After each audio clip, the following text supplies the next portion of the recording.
welcome to day 9 of our Christmas countdown. Today we're carrying on with our 4 operations, and today we're going to be looking at long multiplication.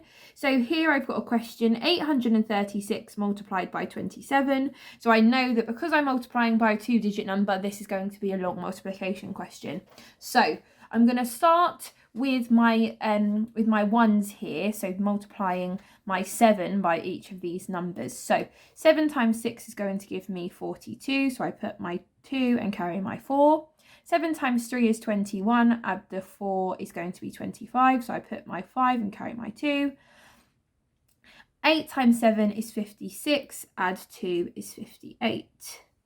So I could almost cross that out to show that I've already looked at that number. Now, because this 2, it doesn't represent 2, it represents two tens.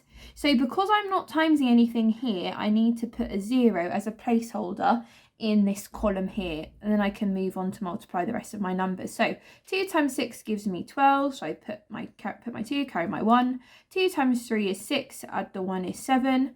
2 times 8 is going to be 16, so my 6 goes here and my 1 goes here, and then I'm going to add my numbers. So 2 add 0 is going to be 2, 5 add 2 is 7, 8 and 5 is going to be 15, 5 add 6 and 1 is going to give me 12, and 1 and 1 is going to give me 2. Now my 0 is, my comma, sorry, is going to go here.